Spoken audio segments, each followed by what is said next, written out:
عقل سے نہیں مسئلے حل ہوتے، ذہانت چالاکی ہوشیاریوں سے نہیں ہوتے، اللہ کو ساتھ لینا ہے۔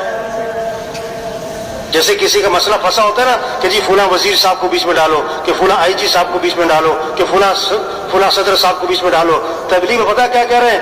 اے دنیا کے انسانوں، اپنے مسائل کے حل کے لیے اللہ کو بیچ میں ڈالو، اللہ کو ساتھ لے۔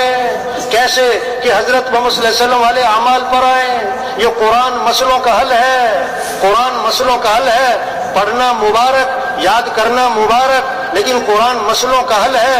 کاموں کا بننا اسی میں تو چھپا ہوا ہے۔ بوڑھی اماں دیہات کی رہنے والی، بیٹا پڑھ لکھ گیا، باہر ملک چلا گیا، اب وہاں سے وہ چیک بھیجے اماں کے لیے۔ ایک چیک آیا، دوسرا آیا، اب وہ چیک لے، اسے پڑھنا وڑھنا تو آتا کوئی نہیں، اس کو چومے اور اس کو چاٹے، سنبھال کے رکھ دے۔ اگلا چیک آیا، چومے چاٹے سنبھال کے رکھ دے۔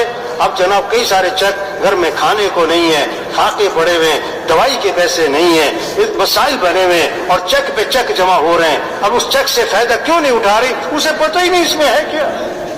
حاجی طبقہ جو قرآن کو چومتا بھی ہے اور قرآن کو رکھتا بھی ہے، اور قرآن بہت اچھی بات ہے قرآن، لیکن قرآن کو سمجھتا، قرآن مسئلوں کا حل ہے۔ بیٹے نے، ابا نے خط لکھا، بیٹا میں واپس آ رہا ہوں سفر سے، اتنے بجے رات کو پہنچوں گا ایئرپورٹ، مجھے ایئرپورٹ سے آ کر لے لینا، رات کا وقت ہوگا، اگر نہ آئے تو بڑا مسئلہ بن جائے گا۔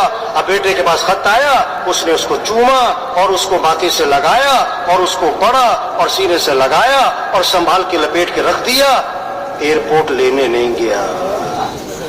اب ابا جی پہنچے، بڑا پریشانی، بڑی مشکل سے گھر پہنچے۔ بیٹا میرا خط نہیں آیا تھا؟ آیا تھا، پڑھا نہیں تھا؟ پڑھا تھا، میں نے چوما بھی ہے، میں نے تو وہ سنبھال کے رکھا ہوا ہے۔ باپ تھپڑ مارے گا کہ جو اس میں نے کرنے کو کہا تھا وہ تو کیا کوئی نہیں تو نے۔ قرآن کو یاد کرنا مبارک، قرآن کو چومنا مبارک، قرآن کو پڑھنا مبارک، لیکن بھائی قرآن پر عمل کرنا ہے۔ اس میں مسئلوں کا حل چھپا ہوا ہے۔ اس میں کیا چھپا ہوا ہے؟ اللہ وجہ ما اصابکم من مصیبت فبما کسبت ایدیکم، جو بھی تم پر مصیبت آتی ہے قرآن بتا رہا ہے وہ تمہارے کسی گناہ کی وجہ سے ہے۔ ایک صحابی آئے، عرض کے حضور فلاں آدمی کا مال تھا، سمندر کے کنارے پانی کی لہریں آئیں، سامان بہا کر لے گئیں، آپ نے کیا فرمایا؟ جو مال بھی ضائع ہوتا ہے خشکی میں یا تری میں، وہ زکوٰۃ روکنے کی وجہ سے ہوتا ہے، زکوٰۃ نہیں دی ہوگی۔ قرآن تو مسئلوں کا حل بتا رہا ہے۔ قرآن کیا بتا رہا ہے؟ مسئلوں کا حل بتا رہا ہے، پریشانیوں کی وجہ بتا رہا ہے۔ پہلی قوموں پر عذاب کیوں آیا ہے؟ اللہ نے ایک وجہ بتائی ہے، ساری قوموں پر عذاب کی قرآن میں ایک ہی وجہ بتائی ہے، فَكُلًّا أَخَذْنَا بِذَنبِهِ، ہم نے ان سب کو پکڑا ان کے گناہوں کی وجہ سے۔ ظَهَرَ الْفَسَادُ فِي الْبَرِّ وَالْبَحْرِ بِمَا كَسَبَتْ أَيْدِي النَّاسِ، جو بھی فساد ہے خشکی میں تری میں وہ انسانوں کی بدعملی کی وجہ سے۔